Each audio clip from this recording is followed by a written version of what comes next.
And so our focus for today is going to be on the McKinsey interview. Even though KPMG is no slacker, I'm going to walk through this in a way that I think is going to be maybe a little bit more intense. I'm going to be a little bit more abrupt in the way that I'm thinking about things. I'm going to push to another level of insight. So Simon, I think that this will feel like somewhere between a McKinsey first round and a KPMG second round based on what we're going to do in the session today.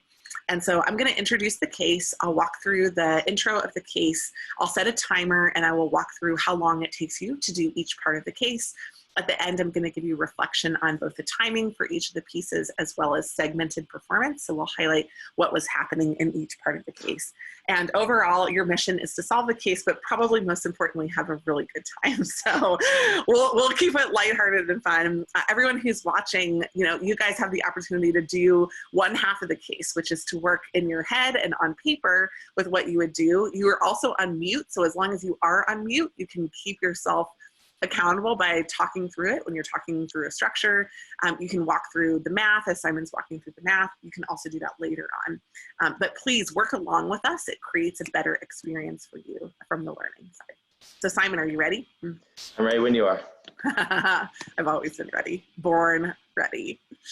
So great. We're going to get started in just a second. Great.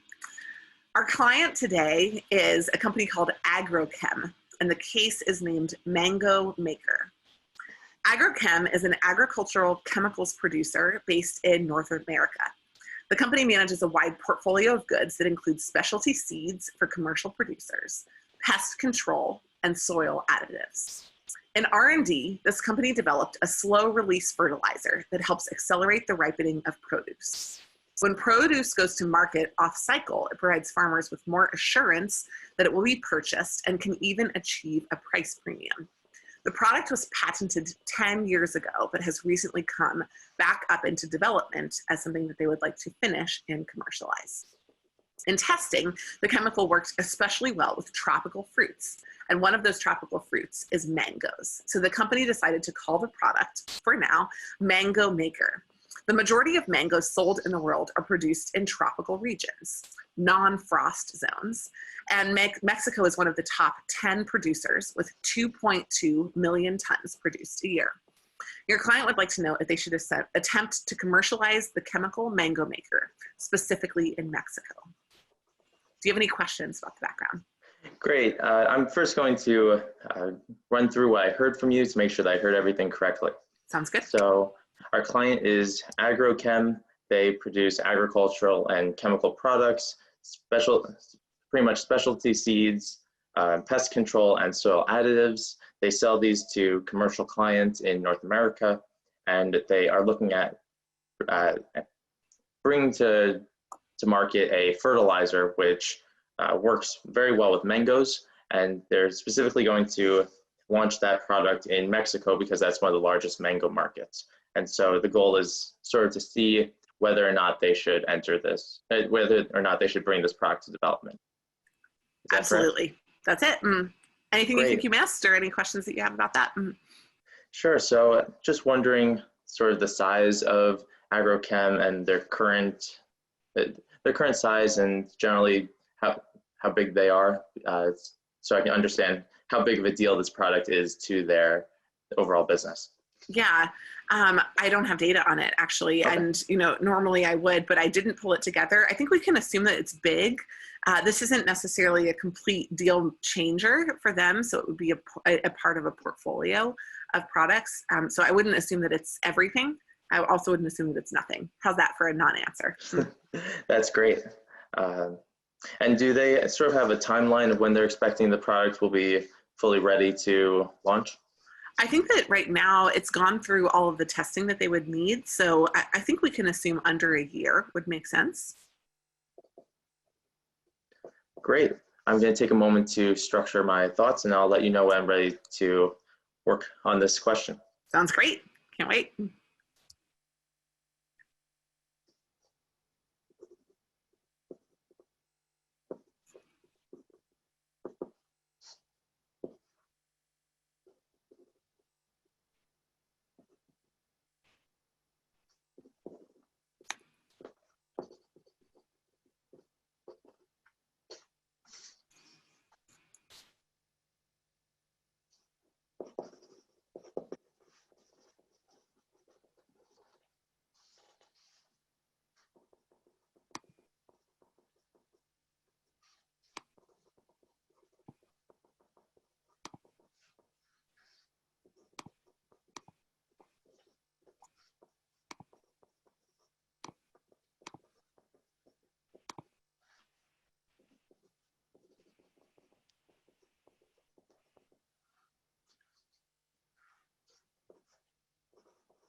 All right, January, I'm ready. Sounds good. Ready for you. So there's three main things that I would want to look at. The first one being the mango market. The second being deciding whether agrochem is the right, has the right capabilities. So looking at the company. And then the third is thinking about how to enter the market. And so starting off with the mango market, I want to look at the overall size and growth of the mango market in different countries. I think that that would help agrochem understand whether or not Mexico is right market for them. And then I also want to look at competing fertilizers to see their market share and see if this is a very fragmented or centralized, consolidated market that will impact how easy it is for agrochem to break in. And then the third thing in the mango market that I would want to look at is who the major producers are of mangoes, and see if there's, let's say, very few mango producers, and then you gotta try to win contracts from them, or if it's a very fragmented market and need a diverse marketing team, something like that. And so that's what I would want to look at in the overall mango market. Then to look at agrochem as a company, I want to look first at their financials and see how they've been doing recently, and also importantly look at their cash position and see if they have enough money to make this investment, or if they would need to take out debt, and that would then sort of make the investment more risky.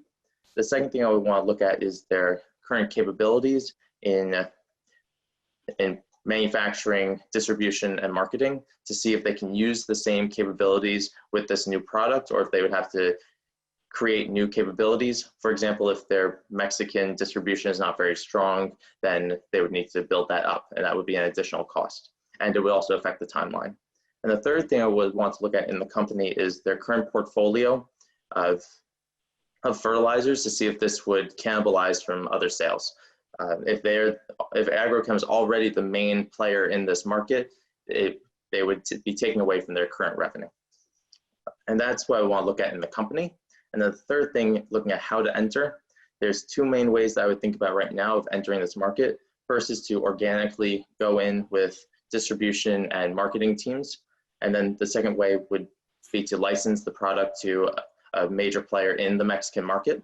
And so this deciding whether to do an organic entry or licensing approach would sort of be based on the barriers to entry in that market, and see if they're very high, then maybe licensing is better. And some barriers to entry could be, let's say, the government's regulation on fertilizers, and if it's really strict and the current product doesn't meet it, then maybe you license the product and have that company figure it out.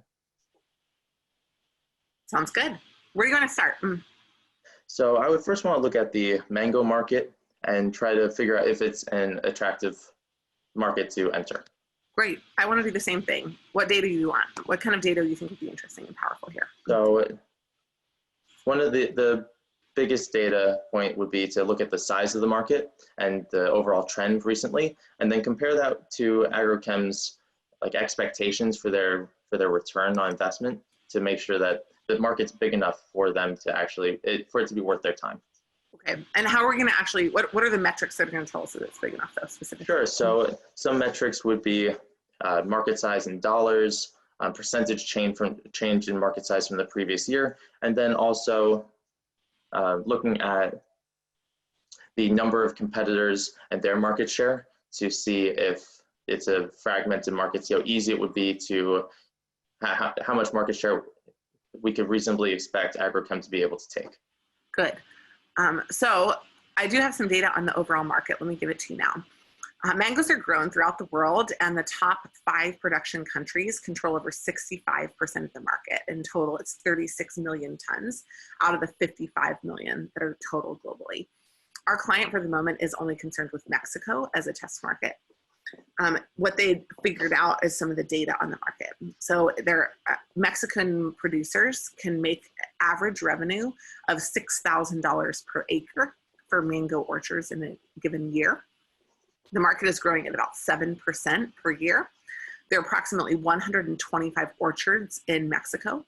And there are 250,000 acres that are devoted to mango orchards in Mexico. So how would you identify how big the farm market for mangoes is in Mexico? Great. So I think I heard all the information correctly. There was one data point at the end that I would like to clarify. There's overall about 250,000 acres dedicated towards mango production. Is that That's correct? right. Yep. All right.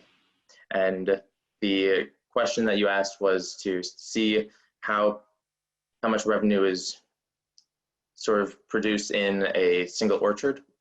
No, the question I asked was just how big is the mango farm market in Mexico? Big mango farm market overall. Okay, great. So can I take a moment to structure the logic of this math? Sure, a quick moment. Yeah, okay, sure.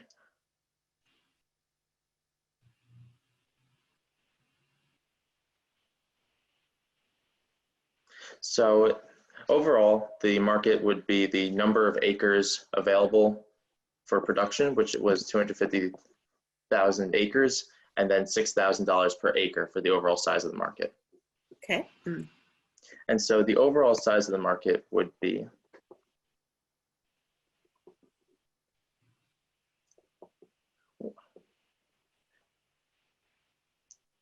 $1.5 billion per year.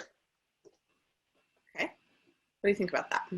So that number is quite large, and it's also it's a good number because Mexico is just is a small part of the overall mango market in the whole world, and so for a test market, this is quite a significant size, and it also would likely mean that it's worth the Agrochem's time and effort to launch it, because this my guess is that this is larger than most markets that they're currently in, but without more information on the company, it would be hard to know.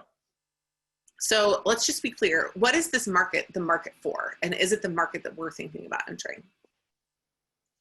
So this is the market for overall mango sales. And we're looking to sell, or the client's looking to sell a fertilizer which would help improve the off-cycle production of mangoes generally. And so the size of this market's good for the client because it means that mango producers in this market are going to be willing to spend money to improve their mango production. Gotcha. Okay. And so tell me what else you can see from this data on the kind of market that this is. So this for is us, for Agrochem, not for sure. Not of mangoes. Yeah. This is generally a fragmented market because there's 125 different orchards, and so for the client to then go into this market, they would need to consider how to target many different orchards in Mexico, rather than if there were only 5 orchards, they would need to look at, it would be a different sales and marketing approach. And so having 125 orchards is probably a good thing for the client though, because it likely means that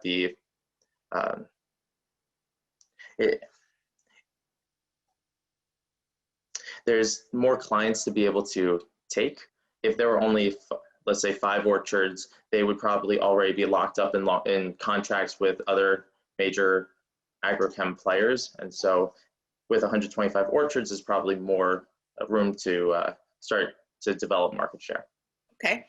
So interesting insights there. So, based on this, is there more data that you would want before you were ready to say, let's enter the market? If so, what would it be? Sure. So there's probably 3 different types of data that I would want to look at. First is the competitors. The second is the overall financials of the entry. And then third would be the general, I guess, what we're expecting the customers to, the customer benefits and their willingness to pay for this product. And okay. So yeah. I have some data on that. There are no competitors right now. This is a patented project. And because we issued the patent 10 years ago, no competitors have worked on developing anything that's similar to it or like it. So that's, I would say in general, good news. But then in terms of the customer benefits, we might calculate that in just a minute. Before we do that, I have a question for you. this is related to the customers, right? What do you expect the sales process would be like if we decide to pursue this product? You mentioned just a little bit about the fragmentation of the market. What factors should the client consider specifically when they're thinking about building a sales pipeline for this product? Sure. So with 125 orchards in, then each orchard is, none of the orchards are going to be in the billions, or likely none of them are even in the 100 million. So this is small. I imagine that their I guess procurement teams are very small as well. And so I imagine that the sales process would be first developing a marketing team that's pretty large, because we're going to need multiple sales reps, and then developing marketing materials that are tailored towards the product and towards the local, the needs of the customer. And then it would probably be going from sending the sales reps out, trying to convince them that this product is worth it, and that would probably need some forecasting on potential increased revenue for the customer, and then securing hopefully long-term contracts, or at least annual contracts with the orchards. Sounds good. Anything else? Yeah, so the sales team would definitely have to consider the length of the patent when considering contracts, negotiations, and the marketing materials, because depending on how much longer the patent has, then competitors may enter the market very soon. I imagine since the patent was 10 years ago, I think patents are normally around 20 years, and so there's probably plenty of time. And so the sales team would be able to tell the different orchards that this is going to be the only product on the market for many years, and all your competitors are going to be using it, so you should use it. Okay, awesome. Well, you mentioned a little bit about the benefits to the orchard owners, but let's talk about that next. So there are two primary benefits that orchard owners get from this product. The first one is better consistency of the mangoes. The orchards split their harvest between the whole mango market, which is 75% of a crop, and the commercial food market, which is 25% of the crop. That includes juices, baby foods, and canned and frozen pieces. For the whole mango market, the farm staff sort through the harvested mangoes and separate any mangoes that are not ripe or that are deformed by pests. Our client's product protects whole mangoes from pest damage and improves the yield of the whole mango market by 6%. The second benefit is increased sweetness. For mangoes dedicated to the commercial market, this product improves the overall sweetness. The sweetness does not seem to make a big difference to the whole mango market. Therefore, it takes fewer mangoes to make pressed products. About 50% of the commercial food options are pressed. It's estimated that the sweetness factor improves the yield by 10%. So what is the estimated incremental value for a farmer by using this product? I'm just going to repeat some of the information that you gave me to make sure that I heard it correctly. There's two main benefits to the fertilizer. One is that it has better consistency. Mm-hmm. It protects from damage from pests, and then improves the yield by 6%. Mm-hmm. And then for the second benefit is that it improves the sweetness, which is mostly for commercial use. And that was for 10%. It improves it by 10%. By 10%. Okay, so I would, in order to try to quantify the benefit, I would try to convince the orchards that since it improves the yield by 6% and improves the sweetness for commercial use by 10%, that it would increase that the first benefit would increase their yield, would increase their revenue by 6%, and then the second benefit would increase the commercial use by 10%. So Simon, does that apply to the 6% and the 10% apply to the whole yield and the whole revenue therefore? The 10% definitely only applies to commercial. Mm-hmm. I imagine that the 6% may only apply to general because the mangoes that are for the commercial use don't have to be as perfect. And so I would actually only use the 6% for the general. That seems to make sense to me. In addition, for the commercial market, there's the only part that it really makes a difference for is pressed products. Okay. So which is only 50% of the commercial market. Got it. So the 6% addition to the general market is an increase in 4.5%. Okay. Of the total. How'd you get that? Just walk me through the numbers. Sure. So I multiplied 75 by 6%, or by 6, or by 6% and got 4.5%. Okay.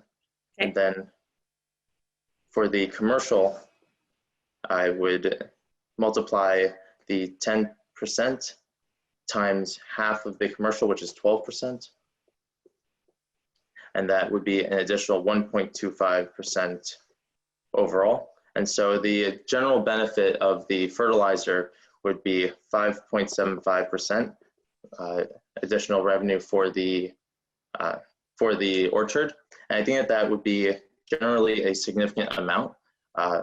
I think. What is that actual number?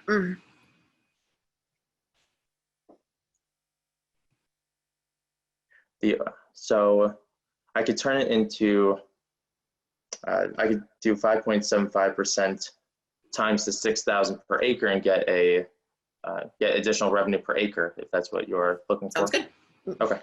So then 5.75% times 6,000.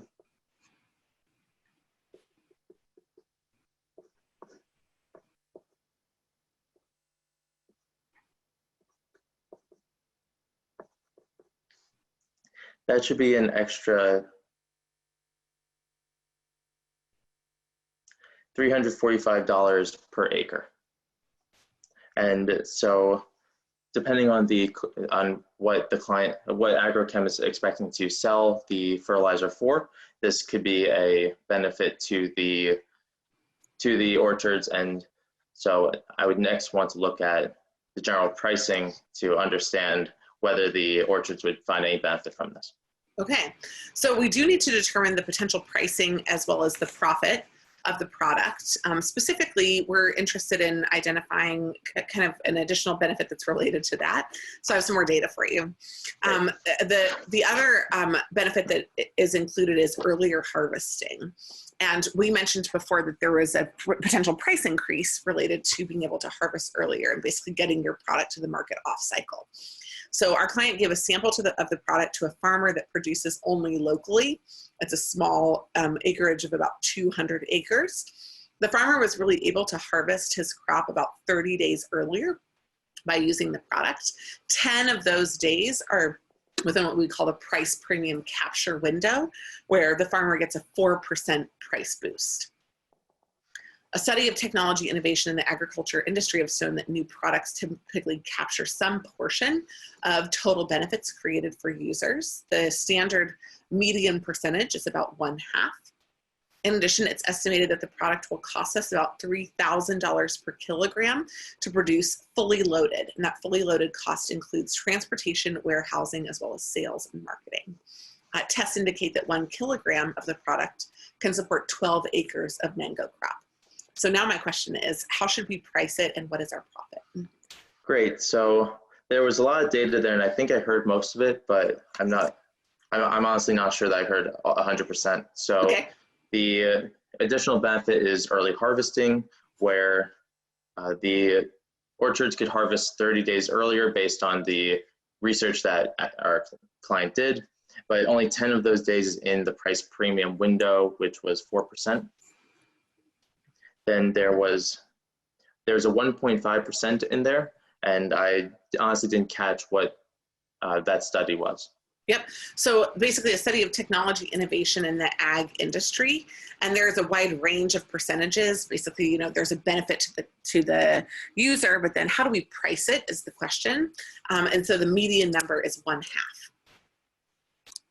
Okay, so the overall price premium for the orchard would be 4%, but then our client would look to take about 1.5% of that premium. Not of the premium, of the Okay. total benefit. Okay, total benefit.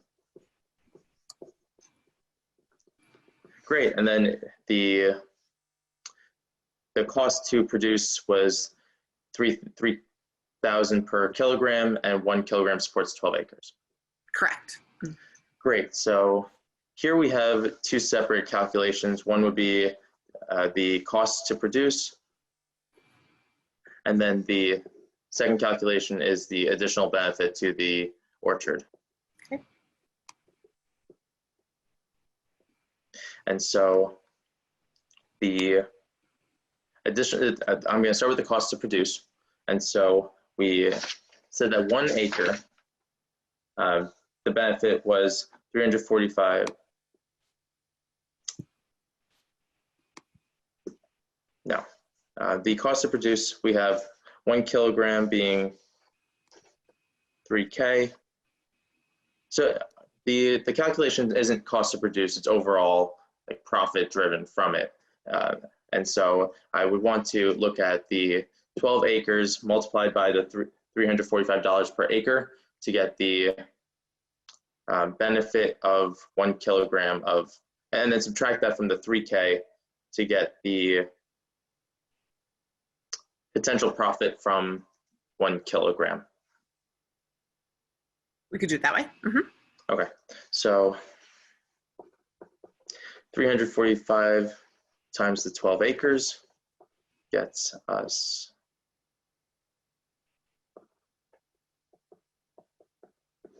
a total of $3,840 as the benefit from 1 kilogram of fertilizer. We subtract that from the 3,000, we get $840 in benefit from the 1 kilogram of fertilizer to the orchard. And then, okay, and then the second thing is the additional benefit of earlier harvesting to the orchard. And we have a price premium of 4%. And so we can increase the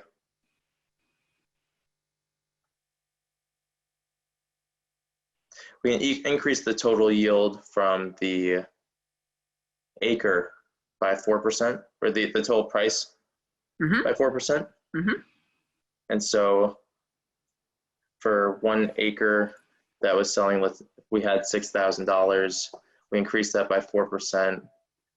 You get an extra $240.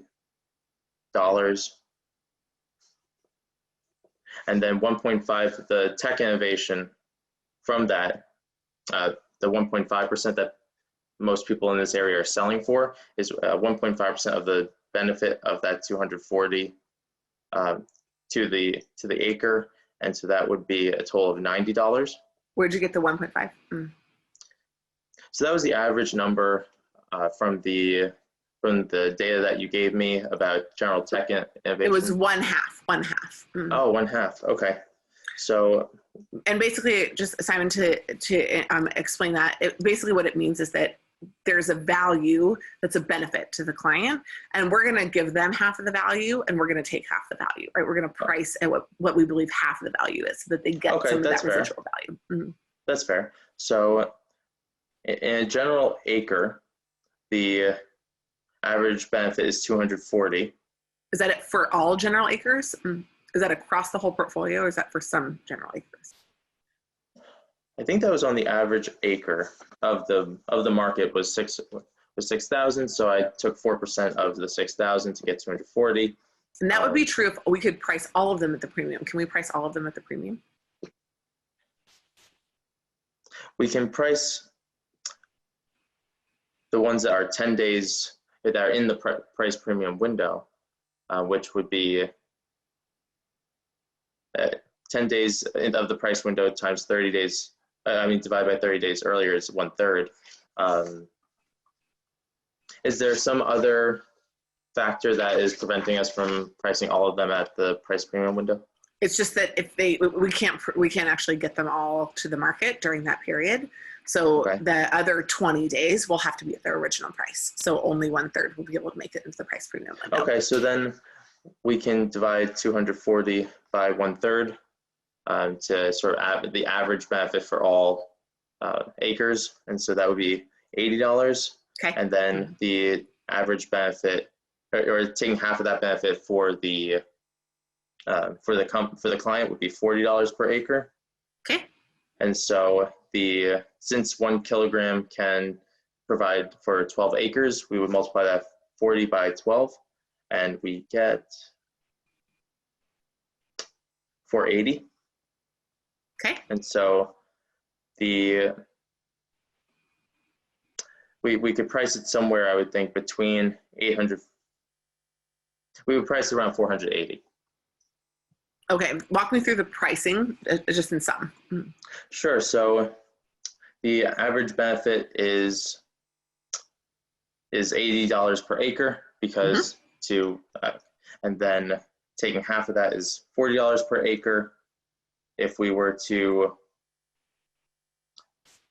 we would have to sell it at 3,480 to cover the costs and take the benefit for the client. Okay. 3,480, but so far, like, where does the 3,000 come from? Where does the coverage for that come from?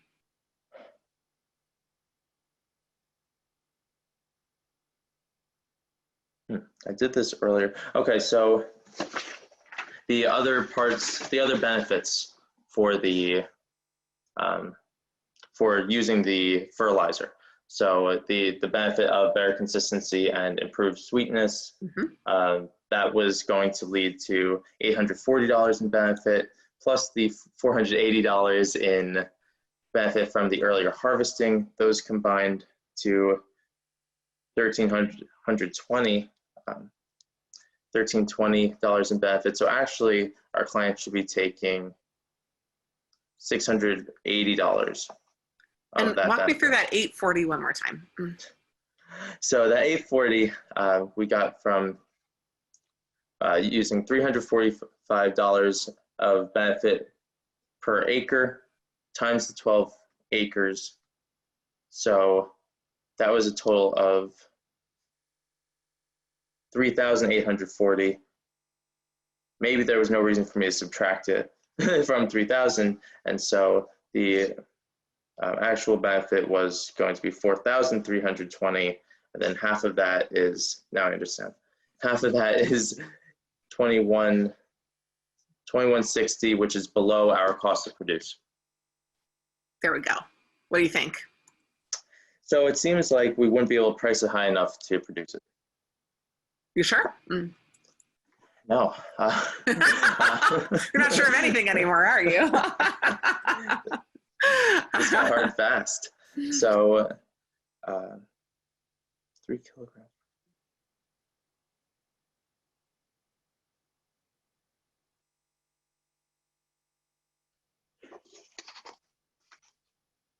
I'm going to take a moment to double check my my math and logic here. I like your math. I'm looking for insights. So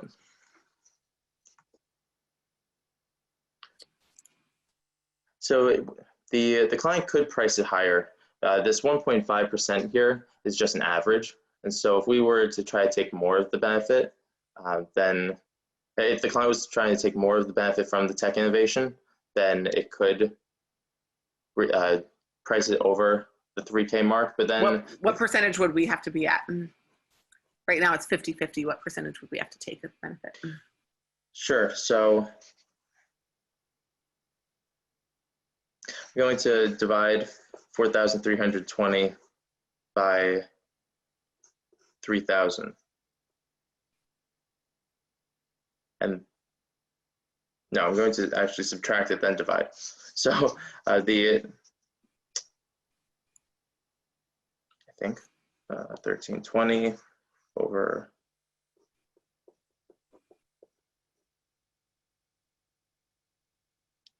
we need to be taking closer to 2/3 of the total benefit, and that's just to break even. the client would need to be taking closer, more than 2/3 in order to have any profit from this. And that is, it may not be likely to get that. Also, considering all the upfront costs of entering a new market, the client would probably be taking almost all of the benefit for to cover all the other costs involved in selling the fertilizer. Okay. Can you think of anything else that we should do? Based on the restrictions that we've placed on the concept so far, is there anything that we should remove? Any other alternatives that we should look at, et cetera? A main alternative that I had back in my structure was licensing the product and trying to find potentially a different company that could sell this. Maybe they could produce it cheaper, and so they would get a benefit. Additionally, our client could try to produce it for cheaper. And a third option would be to look at different markets other than Mexico where they may have a higher yield per acre. All right, like where? So it's a tropical fruit produced in tropical areas. And so also considering the size of general economies, Brazil would be a very large economy to look at that likely fits the climate that would be necessary for this type of, to produce mangoes. Okay, awesome. Anything else? Another option would be to test the mango maker on other fruits that have a higher yield per acre. There's no reason that I see to stick to mangoes, except there's been a lot of effort that's already been put into that. And so let's say if this works well with other tropical fruits that have a higher yield, then that would make sense to me. What would be some examples of those? Other tropical fruits. Papaya. I think dragon fruit is a fruit. Anything that would fit this chemical. Without knowing all the details of the chemicals, this would likely be, the other tropical fruits are the most likely candidates. There could also be fruits that would benefit from the benefits of the mango maker in ways that are larger than other tropical fruits. For example, earlier harvesting, this doesn't seem to be a big benefit for mangoes, but if it's a big benefit for a specific other fruit and this fertilizer could prove to give that option to that fruit or the orchards of that fruit, then you could try to position this product in other markets based on the benefits to mangoes. Sounds reasonable to me. Okay, well, at this point, our CEO of AgroChem is interested in an update. What would you say to the CEO? Can I take a moment to structure my recommendation? Sure.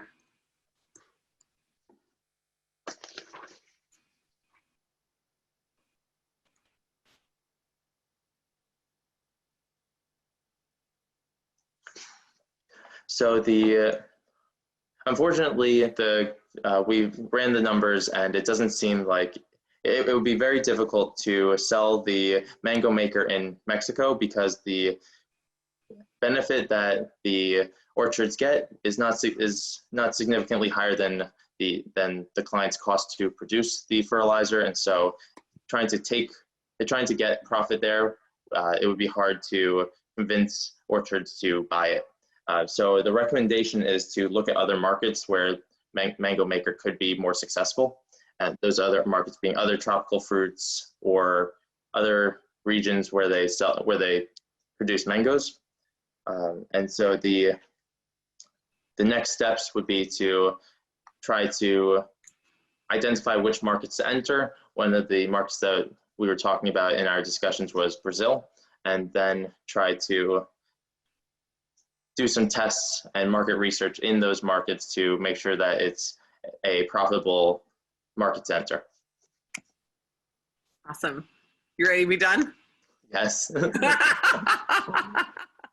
Awesome, Simon. Thank you so much. That was maybe better than you thought, but I'm sure that people will kind of pop some thoughts for you in the chat bar. I'm excited to go through the background and the recap and talk through each of the pieces of the case. Before we do that, I'm curious what you think. What were your thoughts about it? So I thought my My structuring was generally okay. I'm generally nervous about my math, and so I'm looking. So I'm not sure. While I'm going through these, I'm never sure that my math is right. Unfortunately, it was nice to hear that you liked my math. I could tell that you had some uncertainty about your math. So. The question about the sales process, I think I wasn't giving what you were looking for, so I'd be interested in hearing about that. And then I didn't quite understand trying to do that calculation at the end, but I got there in, I don't know, a little under 40 minutes, so maybe it wasn't too late. Wasn't too late for you. So I think that's really great feedback. Just question for you. What about the experience of doing the case like that and with me? Did you notice anything different about that versus maybe other practices that you've done? So there was definitely a lot of what else for some of when I was thinking about like brainstorming. Mm-hmm.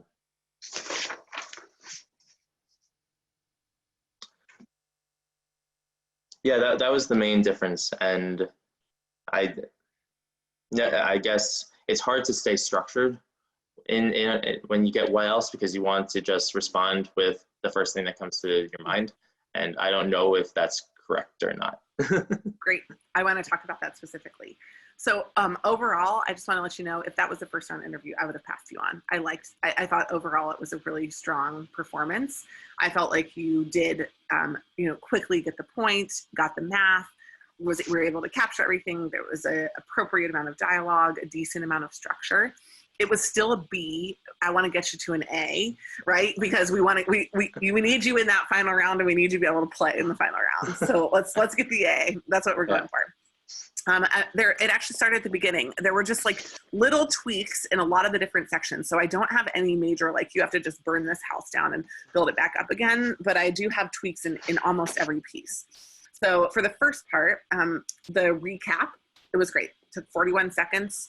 Super clear, kind of high level. I felt a slight lack of enthusiasm. I don't know if you were like, oh crap, the case, or oh crap, the audience, or just oh crap, what? But I just want to like really get a sense of your confidence in solving the case right from the very beginning. And I feel like you could have built that in just a little bit more in the early recap. So you kind of talked about it at the high level. And there's actually one thing that happened right at the very beginning that was an insight that I was looking for, that I would look for in the second round. And you never picked up on it in the case, and I wouldn't have expected you to in the first round, but I just want to tell you what it was. So Mexico is the 5th largest producer, and I gave you some numbers right at the very beginning. I said that they are 2.2 million tons a year. You didn't actually recap that number. And so later I gave you other data inside the case that said that the top 5 producers produced 36 million out of the 5.5 million total globally. And that probably would have been a clue to you that there are bigger producers of mangoes other than Mexico. And so that was like a secondary insight that I just want you to start watching out for as you're practicing cases, because the more that you can pick up on those, the more that you can come up with alternatives or new ideas or the big picture insights that are really the game changers. When you talked about the 2 clarifying questions, they were good but not great. The good was that you asked them. The great would have been if you had told me what you thought and asked me to verify it. So you were like, how big is agrochem? Instead, I would have wanted you to say, it sounds like agrochem is pretty diversified. I would imagine that this product is not a deal breaker or a game changer for them. It's something just like that they're going through a standard process for, but I want to make sure that that's something that is appropriate in my set of assumptions as I'm thinking about it. So I make sure there's nothing that's kind of like grave, right? The whole success of the business or the failure of the business is on the line. I could just say yes to that instead of kind of explaining a bunch of stuff. I also get more from you. The second question was the timeline for the product. So I told you in the background that there were 10 years on the patent. I don't know if you know this, but most patents are 20 years in duration. So like if you just had told me, I think we're a little bit under the gun here to make the best use of the remaining 10 years on that patent. So I would probably look at a 1-year launch process. Is that okay? Too aggressive? Anything else that I should be thinking about? So again, like just add a little more color right there in the dialogue at the very beginning. Your structure took you 1 minute and 39 seconds. It was a little too short. And the only difference that I would have made in what the content of your structure was specifically focus on a few more metrics. So I felt like you really hit a very good diversity of the concepts that you wanted to cover. And as you noticed, we fairly clearly walked through some of the structure that you had developed. But you said, for example, competing fertilizers, right? Are they fragmented or consolidated? So just start that by what's the percentage of all of the competitors of fertilizer makers? For producers, are there very few, right? Right. And I think like one of the other insights that you didn't pick up on inside the case that I was looking for you to mention at some point was that like, if there are 125 producers, there are probably only 20% of those that are like big enough for us to sell to, or that would make a big enough difference for them to add a new product to their process or their pipeline. And so you kept talking about how the market was fragmented, but didn't really highlight like what percentage that would end up meaning in terms of, you know, it would basically reduce some of the value overall in the market. And then you, when you were talking about the like distribution and marketing teams versus licensing, I just wanted a little bit more detail on the data. And here's what happened. It took you 3 minutes. Let me actually just confirm this, 3 minutes and 22 seconds to read out your structure, which is actually too long. So what I would do as a next step right after this case, after we get off the call, is go read out your structure under a 2-minute timer and try to get it all out there. The other final thing is that you numbered your categories very well. You did not number your data. And so I wasn't totally sure. I think I got it because you were fairly clear about it, but just as a safeguard, right? Data point 1, data point 2, data point 3 when you're walking through your data, because it otherwise could sound like this big glob of data. So just make that super, super explicit, especially for McKinsey. Great. And then we kind of go into some of the math questions. So the first math question, I would say that you got through to the level 2 insight, but not the level 3. So that one was the size of the market question. And so you were like, it's a big market. And then you kind of heard me. I was like, but is it? You know, because you were sizing the market for mangoes. And that's not the wrong way to size it. But then like what we really could have sized on top of that, there was a second calculation, which would have been the number of acres per orchard on average. And identifying, right, there's 125 orchards, 2,000 acres per orchard, probably would have made more difference rather than the 1.5 billion of the total market size. So I just pushed you on those insights there. I would want you to do those on your own. I would also, as just a tip for all of the math, you did an amazing job of structuring all 3 of the math questions, although the last one, the structure, I kind of like interrupted because it wasn't the structure that I was looking for, but I still liked that you did it across the board. One thing I would add to your structure is just like, why are we doing this, right? Like, so tell me, you know, I'm going to do this math, and here's what we're going to find. We're going to discover whether the market is big enough for us to enter. We're going to identify if the revenue in the market, you know, with some upside would be material enough for these mango makers to actually you know, change their production processes, right? Like, tell me what you're looking for in the data before you even get there. I think your biggest opportunity for improvement is on the creative questions. And so for the first one, what you did was what I would consider to be the old school non-virtual way of doing creative questions. You came up with a list. We're like, develop a marketing team, multiple sales reps, tailored toward the local market needs of the customers, focus on long-term contracts. And it was just like this like kind of rambling list. What I would rather have had you do, whether you take time, which you can in McKinsey, and whether you don't, which is better for KPMG, I would have rather had you say there are a couple of things that I would want to do with the structure. And I wanted more upfront structure, categories that you then filled in information with rather than a list. You also never recapped and never prioritized at the end of it. So it kind of just felt like you were going through the motions rather than using it as a thought exercise to get new ideas on the table. The second one, the what should we do different, was a little bit better, but it was the same. It was super linear. So if you kind of said, hey, I think we've got 3 options, right? Produce cheaper, you know, give someone else a license and they could produce it cheaper, focus on a higher like price point. And then you kind of added the 4th one, which is the higher yield per maker. But like, I would have liked some sub bullets under each one of those. And I would have liked for you to tell me that that was your kind of across the paper structure and then build it out a little bit further down. Does that make sense to you? Because I really want to make sure you catch that specific feedback. Yeah. If the case was easier, I think I would have done that. That's such a cop out. I know to do that. Just when the questions are hard, it's harder to come up with the categories. It's easier to come up with one-off ideas, I think. Yep. Yep. And so, so if you do it that way, then kind of come up with one or two, and then when you feel like you're starting to diverge from it, call that category like, okay, so those are ideas for marketing. Let's talk about the sales team, right? Let's talk about partnerships. Let's talk about capabilities of the sales team. Like once you like build the first one, that's okay. Name it something, but then go on and build some other ones as well. So your brainstorming for each time was like under 2 minutes. That's why I what else it so much. And so you're going to get fewer what else's if you're more comprehensive in the first place. Great. And then the final math question, the 2 benefits to the orchard owners, I thought you just nailed that one. I just want to make sure that you know you can do as much recapping as you need to. So that was the one where I had to clarify that it was like 6% of the 75% and then 10% of the 50% of which was also of the 25%. So you actually kept really good, clear record of your math at that point, but I just would want to make sure that you recapped it adequately. So the fact that I had to jump in there was like a little ding, not bad, but it would have been better if you didn't need to do that. And then finally, on the final math question, this one was the doozy, right? The kind of like, I gave you both costing and a pricing benefit, both in the same thing. And so you got a little bit lost in that one. What do you think happened there? Was that note taking? Was that recapping? What was kind of was it, I intentionally, by the way, because this is a McKinsey style case, I mixed up the per kilogram and the per acre to make you put them into the same metric sizes. So was that the funky thing that happened there? Was there something else going on? I think realizing that the first math I did was for the first 2 benefits, or adding all 3 benefits together. Mm-hmm. That's what took me the longest. And then realizing that some of the math was only for the first 2 benefits. Maybe it was also about staying organized. And honestly, I may not have 100% understood the business model. I felt like that at the beginning. Yeah, totally, yeah. Totally.